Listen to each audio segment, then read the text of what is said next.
And since I've never read Romantasy before, why not start out with one of the most prolific section of the college that you have to volunteer to be part of. Hey guys, welcome back to my channel and welcome to a brand new video. And in this video we're going to be reading a genre I've never read before in my entire life, and that is Romantasy. Romantasy is incredibly popular and well known amongst so many different people. I've never actually just decided to pick up a Romantasy book, so I don't really know what the genre is like. I've heard so much discourse around the genre, but this will be my first time ever reading a full-on Romantasy book. And since I've never read Romantasy before, why not start out with one of the most prolific and most spoken about Romantasy novels, and that is Fourth Wing by Rebecca Yarros. I don't really know much about Fourth Wing. I think that all I know is that it follows dragons in a school setting. There are some people who are die-hard fans of this series. I think there is a TV show coming soon. I'm going to check the rating on Goodreads because I think that'll help me understand if this is like a cult classic or if it's just like popular and hated. So this book has a 4.57 Goodreads rating, 3 million ratings. That's pretty insane. I feel like my hopes are really, really high right now. I hope I like this book. I genuinely, every time I start reading something, I always go into it being like, I want this to be my favorite. So I've read fantasy before.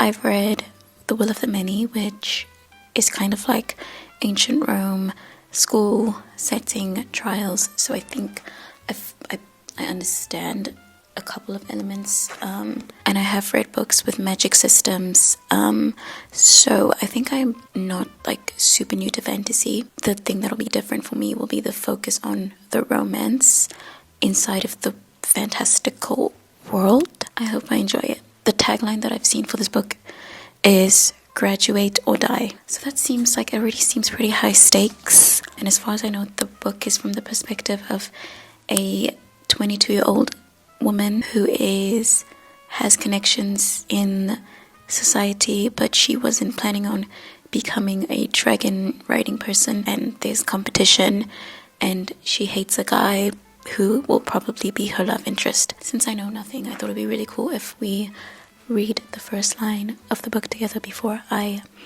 dive into it on my own. Chapter 1. A dragon without its rider is a tragedy. A rider without their dragon is dead. And that is from Article 1, Section 1 of the Dragon Riders Codex. Conscription Day is always the deadliest. Already Dev. Maybe that's why the sunrise is especially beautiful this morning, because I know it might be my last. Wow, I mean, honestly, already pretty tense from the get-go. I'm excited. I hope that I enjoy it. And let's get into it.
Hey guys, it's the next day and I am officially just about over 100 pages into Fourth Wing, and I've been tabbing. So I'll give a brief summary of the book so far, and we start out with our protagonist, Violet, or V, and she is a young woman who has trained her entire life to become a scribe in this world that they're living in. They've been going through this 400 or 600 year war. I think it's a 400-year war, with the opposite territory, and because of that they have this military school or college, Basquiat, where young people, young conscripts go in order to devote themselves to certain sectors where they can aid in the military operation. There's a lot of like political background to these two countries. I think I'll just get into it a bit. So Navarre is very big on agriculture and land and gems and precious materials, whereas the opposing country, Poromil, is big on textiles and other types of goods. So they have a trade agreement in place where they peacefully trade goods, but Poromil is constantly trying to infiltrate Navarre and sort of steal their resources, they think. But recently there have been a few more infiltrations that kind of muddy the waters in terms of what the Poromil wants from Navarre. Okay, with all of that being said, V has a mother. Her name is Commander Sorengale, and Commander Sorengale fought in the war. After this war, there was a declaration that stated that all of the children of the traitor nations or traitor states within Navarre would have to, without any choice, go into the deadliest section of the Basquiat College. So the Basquiat College is made up of healers, of scribes, and of writers. If you are a writer, that is the only section of the college that you have to volunteer to be part of, because only a small percentage of the candidates will graduate. If you don't graduate, you die. So it's kind of like you have to be a very brave person in order to volunteer for this quadrant. And the children of the traitors don't have a choice. Violet was not given a choice because her mother is Commander Sorengale. Commander Sorengale said you have to go into the writer's quadrant. Violet has been trained to be a scribe her entire life, so she is not the most adept at the things that you would need to be good at when becoming a writer. And one thing that is holding her back in a sense is her size. She's very small, she's very short. Writers are infamously tall, strong, muscular. Violet has curves instead of muscle, and she's short and fragile, and she's apparently prone to painful injuries on top of that. I think there's been a time where she's compared herself to porcelain. Yeah, so Violet joins in with the writers and she makes it through her first trial. She gets into the academy, and from then on we are just following Violet as she deals with the challenges in the academy. There's a lot of combat. There's also history and a battle brief class that they sit through where they get real-time updates from the front lines. I haven't even mentioned the most important part, which is the dragons. The dragons in this world are super important. And the reason why you have to be big and strong is because you need to be able to climb a dragon. The dragons and their magic that they transmute onto the riders. So one dragon can have one human rider living at the time. If their rider dies, they find another rider, they choose another rider. Dragon of a rider dies, the rider dies as well. Intrinsically connected. That's why humans riders get powers from their dragons, and the dragons also choose to ward the Navarre country with their magic to protect it. This is a choice that apparently the dragons have collectively taken. That's not explained why they decide to help the humans. But in Poromil, their animal that they fight with is a griffith, which is like a lion-eagle hybrid. We follow V as she deals with trying to pass the various issues that come up in the school. She also has a lapdog, puppy dog, love interest sort of person who is a childhood friend who is in love with her, who would do whatever it takes to protect her. And V and her personality is kind of like sarcastic and determined, very much like, if you tell me I can't do it, I'm gonna do it just to piss you off. That's her personality. But at the same time, she constantly complains about being fickle and fragile and weak and porcelain. But there's also another element, the last element, and that is Zayden. Zayden is the son of a traitor, and a lot of the traitors at the school specifically want to kill V because her mother was responsible for a lot of the capturing and the deaths of their family members. So another thing about the school is that killing another student is fine. In a sense, it's almost encouraged because the strength of your wing depends on the strength of your riders. And if you have a weak rider in your wing, then your wing will be compromised. So the students are allowed to kill each other, but like in certain circumstances. Somehow, even though V is so fickle and fragile, she has avoided being killed. Yeah, but there is a bit of like Xaden wanting to do something with V. We're not quite sure what that is. There's also a bit of like military coup energy going on. So there's a lot in this book. It's packed with stuff, and the story's basically told through the perspective of V. She is our narrator. She's who we learn everything from and whose eyes we see the world through. And another thing about V is that her family, her sister is a rider fighting, and her brother was a rider that was murdered by Xaden's father. So that adds a lot of like more tension to the entire situation. And I think V's character is supposed to be like open. The students of the school have this sort of like, they're military, so they follow the rules, but they kind of live with this sense of like, we might die tomorrow type of nihilism of like, or a lot of the way that V has been presented to us is from a perspective of like being amazing in a sense, being the chosen one. And Dane, the character she grew up with, every single time we interact with her and Dane, it's kind of like he is her protector. He's going to protect her from everything. And a lot of the way that V experiences this school is through like a lot of favors. Like her brother writes her a letter about how certain things work, so she's already getting hints and favors as to like how to get through the school. And I guess in a way you could be like, oh, she needs it because she's so frail and fickle and weak. But it's like there have been multiple instances where V has been given the opportunity to leave the school, but her only motivation is like to be stubborn and to have like an FU to her mom. And that's kind of the energy that she gets whenever anyone doubts her. She's like, well, FU, I can do it. If she herself doesn't want to do it, she herself worries about doing it. But when somebody doubts her, she kind of locks in and kind of is like, well, I don't want to. Well, I'm going to show you. Which I don't really like that aspect of her character. I don't like that she's given so many hints. I mean, she grew up at Basquiat College, so she understands the campus, where to hide. She started cheating by taking the breakfast shift and poisoning her opponents that her brother told her how to spot out. So it's like, even if she becomes a writer, which she probably will because this is the point of the book, I question, like, is she worthy of it because she has cheated her way through so much of the combat sections. I don't really like that she's cheating.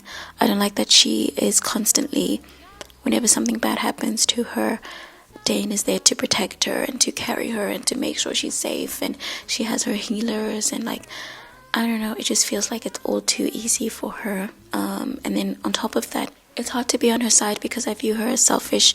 The way that the characterization is done is that everyone exists in relation to V.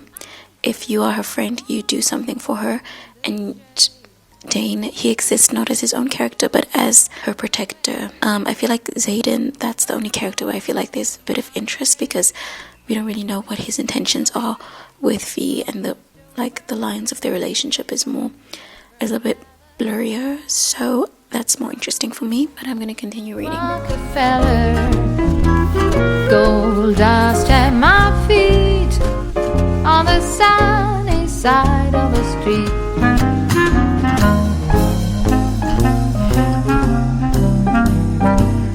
So it is another day again, and I am now on page 200. And so far I feel like this book is very readable.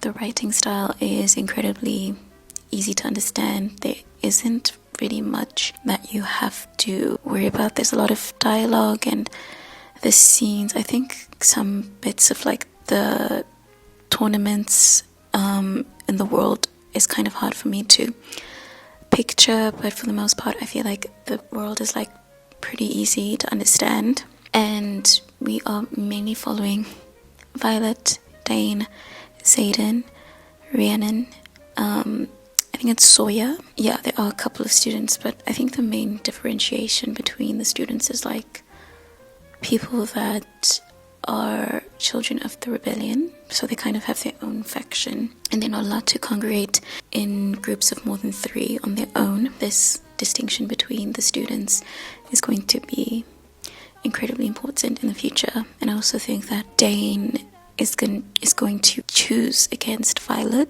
who will probably side with Zayden. So recently, since I gave my update, we have gone through the gauntlet, and we've also gone through presentation, and we've gone through thrashing. So it's like 3 very important plot moments in the book. In the gauntlet, Violet kind of cheated, but I feel like I'm okay with her cheating in the gauntlet because it was like she wasn't going to be able to jump over the edge or even climb the chimney, so in a sense she did have to do what she did, and I don't mind that. I think I just mind when her cheating affects other people. And then in the presentation, Violet drew attention from the dragon scale vest that she was wearing, and then after that, in the thrashing, Violet was able to bond to 2 dragons because she decided to save the underdog, which is very interesting because I'm very confused when it comes to her character. She doesn't seem like someone who goes for the underdog, but she seems more like someone who gets what she wants, if that makes any sense. And I feel like this book has a couple of genre elements, obviously fantasy, romance, but this book genuinely feels very young adult. I don't read young adult, but it just doesn't feel incredibly mature. You know, like the way that they speak, the way that they act, especially Violet, she's like very irrational and very hard-headed, and it's not even in a way that's like that makes any sense. And also just like how the story kind of shapes itself around her, it can feel a bit overly accommodating if you think about it. Right now the author is like using this like invisible threat of like somebody being jealous of Violet and like trying to kill her, so she has to be on her guard to like push the plot forward. And I feel like it's just like this irrational threat because nobody tried to kill her before.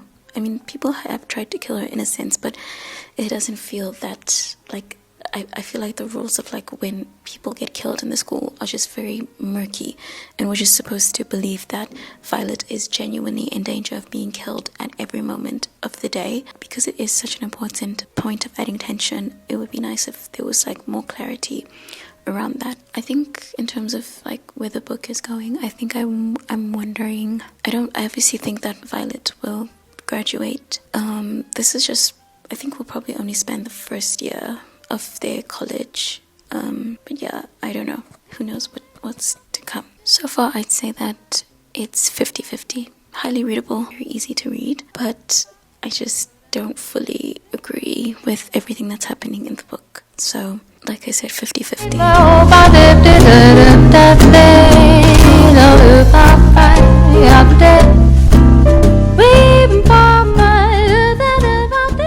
Hi guys, and it is another day, and I am still reading Fourth Wing, and I'm now 300. I'm like 300 pages into this. It's kind of similar to Babel by R.F. Kuang because it has like that academic atmosphere. This book is like incredibly from the perspective of our main character.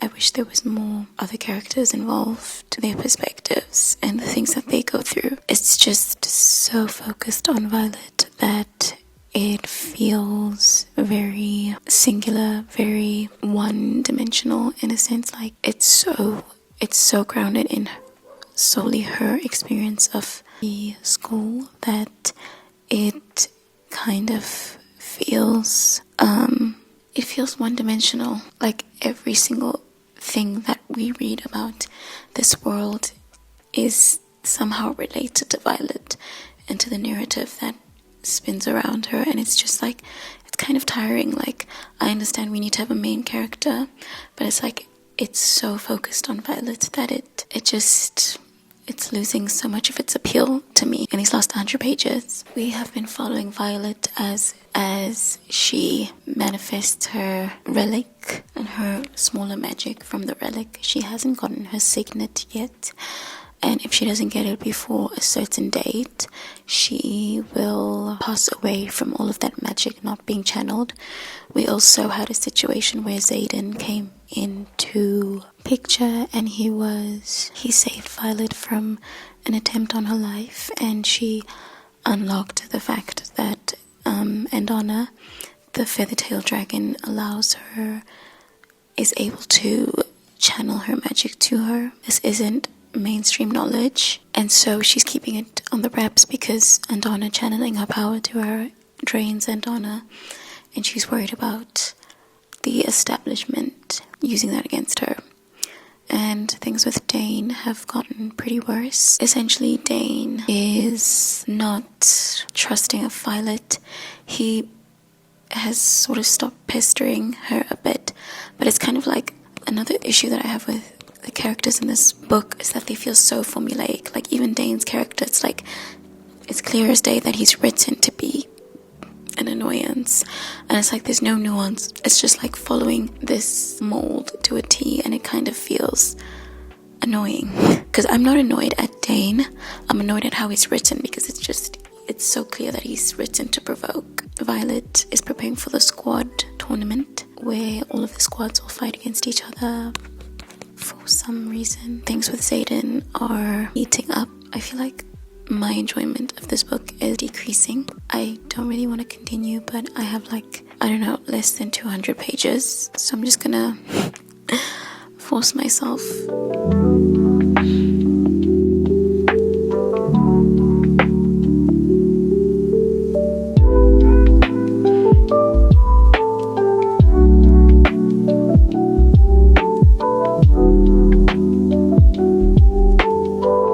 So it is now much later, and I am 400 pages into. I have this bit left. It has been a long time coming.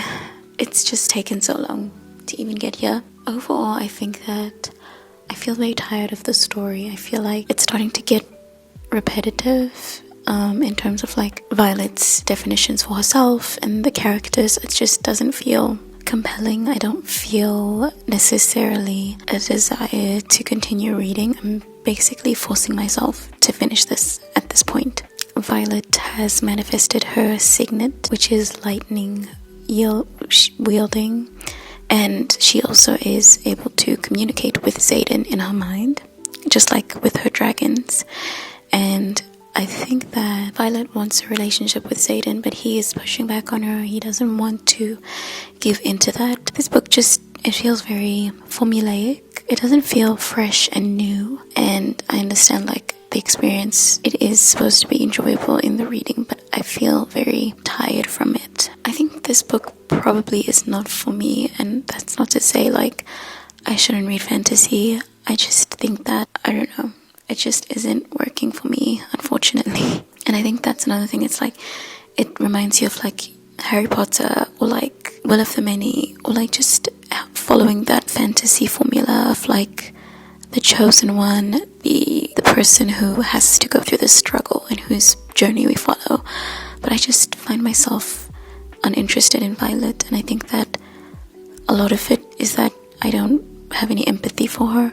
I feel like things come so easily to her, and every single mark, even within herself, she's very contradictory in terms of like when she decides she's okay with being weak versus when being weak is like an insult and it will like kick her off, set her off. Another thing is like every single mark of being a rider is kind of flouted in the presence of Violet.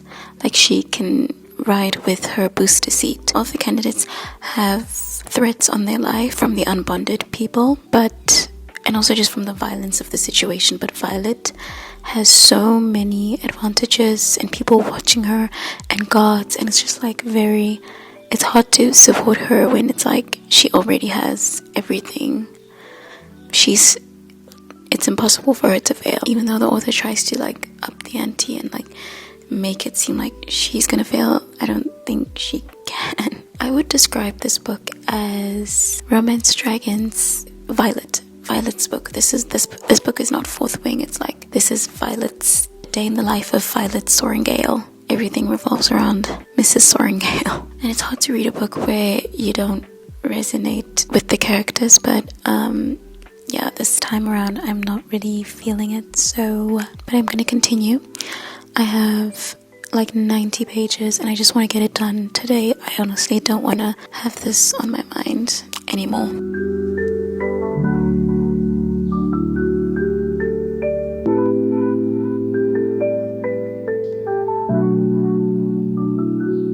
So it has been a couple of days since I finished reading Fourth Wing, and I took some time to dissect my feelings, and I'm gonna just go through my final review of this book. And I have a whole bunch of notes.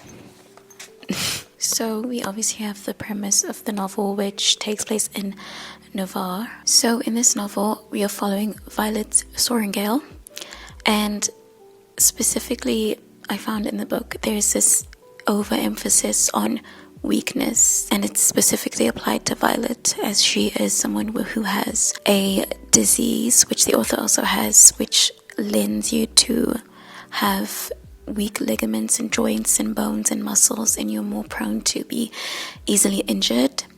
And I don't really have a problem with her struggling with that disease, but I think the problem that I have with the idea of weakness in this novel is that it plays so easily into patriarchal standards of what women are supposed to be, how women are supposed to be fragile and frail and weak. And it's like the novel itself doesn't really know where it wants to stand. It wants to like portray Violet as a badass, as someone who can do anything, but also have her be weak and fickle, and using that as an excuse for her to not have to be judged on the same scale as every other writer. Violet is someone who is hot-headed, quick to anger, and if it's even insinuated anything about her being weak, she kind of like puffs up her chest and gets very nonsensically at times upset. And I think that as her character herself doesn't know where she wants to stand when it comes to the weakness. Of course there are like biological limitations, but she kind of will hate her weakness, but then she'll hold on to it as like, well, I'm so weak, I'm so fragile, in moments when it's, in terms of like the male character, I don't think we're logically interacting with her weakness. It's just as this tool to like play into her being small and weak and fragile and curvy, but also like her weakness being an obstacle. It's all over the place, and I don't really like her fragility. In this world, dragons have the power, but they need to channel their power through humans, and when humans channel magic through dragons, they gain a sigil, and a sigil is like a very unique individual power that you have that no one else will have. So some people can be menders, some people can read your mind, some people can conjure shadows. That's Satan's power. Violet's power is to control lightning, and it is revealed to us that her power is the one thing that is able to kill Venin and their Wolverine. Well, mostly the Wolverine. I think she can kill the Wolverine easily. The Venin, you have to be directly close to them to kill them. So her power is incredibly useful, and I think it will be useful in the fighting of Venin. Venin are human beings that have channeled power directly through greed or whatever reason. You're not supposed to channel magic directly. You're supposed to have like a conduit being your dragon, but if you are a greedy human being and you channel your magic directly, you become this red-eyed, pale-faced creature. Right, not a dragon but a Wolverine, and a Wolverine is created by a Venin. Venin are very powerful. They create their animals, and they are these like two-legged dragon-esque creatures. The Venin and Wolverine are not believed to be real, and any sort of literature on them has been wiped from the conversation. And currently, a lot of the Navarrian wards are breaking. because Venin and Wolfrin are trying to get through into Navarre in order to do some Michigos, who knows what they want to do. But this information is being suppressed. Violet has 2 siblings, a brother, Brendan, who passed away in the war effort, or so we are told, and Mira, a sister who is a rider fighting in the front lines. I do have a question, like, if Venin are the ones that are breaking the wards, wouldn't the riders be able to see them, or is it like just that siloed of an environment that even if one rider sees and interacts with Venin, the state control is able to silence that information from even getting out? I wonder, that wasn't really made clear. And this book had a couple other side characters, namely Rhiannon, Radok, and Liam, and of course, in every fantasy book, this book is like a romance and a fantasy. Romantasy. In every fantasy book, there is a third act death of a beloved character, and unfortunately it was Liam. But again, the characterization in this book wasn't that great. When Liam and his dragon D-Day died, I really didn't feel much. I was like, okay. And of course he killed himself for Violet. A lot of this book is the whole book is from Violet's perspective, but it feels very much centered on her. It's her entire experience, and it's almost to the point where it's like borderline annoying how much we just focus on Violet the entire time, which I personally don't like. So I would just like more focus on other people. Every character is just like, you exist insofar as you exist to Violet, which can sometimes be overwhelming. I also found it a bit difficult to support Violet. I feel like in a fantasy book, especially, your MC is very important, and you don't want things to be too easy for them. And of course, Violet did struggle, but it just feels like she's the ultimate exception. And I'm not saying that exceptionalism is bad, but it almost felt at times that Violet was untouchable to the point of getting a bodyguard. No one else had a bodyguard. And I know you're saying Xaden had to give her a bodyguard because if she died, he would die. But it's like that specific situation of like Violet not having to fend for herself, things being handed to her, her not learning how to fight properly, and just poisoning people. In a sense, it is strategy, but it just feels mucky. I didn't like that. Also didn't like that we're told to believe that death is such a ever-present force in the school, and it's so common that everybody ends up dying or ends up killing in the end, and we're supposed to like not bat an eyelid when somebody dies. But when Violet has her first kill, the man that has been bullying her, it's almost like this cataclysmic event, and it's just like, I did enjoy the dragons in the book. This was my first book where I had read about dragons. I enjoyed that part of the book, like the actual flight. But again, Violet got herself a booster seat, so she didn't even have to better at that. I'm sure she has gotten better at flying, but Violet's the only one who gets that exception. Another character which I wasn't happy about is Dane, and that's not because of his character himself, but because of the author and how she wrote him. I feel like he was so paper thin, and everything that he did was so predictable.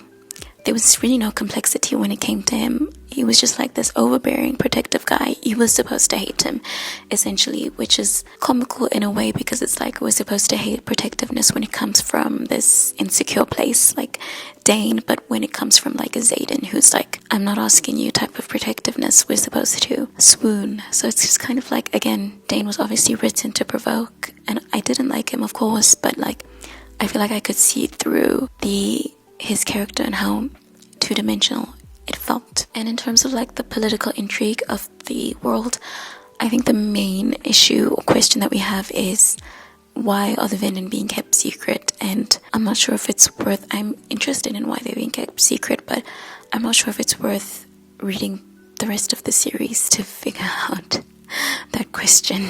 Another thing that felt really upsetting or just unnecessary was the constant threat of death on Violet's life. I don't mind a few scenes where she could have died, but it just felt so overbearing, like Violet actually feeling scared for her life when we all know that in one way or another something's gonna pop up and she won't die. I thought the romance was fine. I liked Xaden's character. I think that he was okay. I just didn't really like, I don't know, like by the time the romance picked up in the book, I wasn't really interested in any case. To speak on the last thing was just like the breakup with Satan, the third act breakup. I just felt like that was unnecessary. Overall, I did enjoy some of the book. My rating is a 2.5. I feel like that's fair. It was my favorite, but it did have some moments of interest. I just felt like towards the end it felt way too long. And you could really tell that it was written in 2 months. That's my final rating on Fourth Wing. I probably am not going to read the rest of the series. I might watch the show. But yeah, thank you so much for watching. I will catch you in my next video, and goodbye.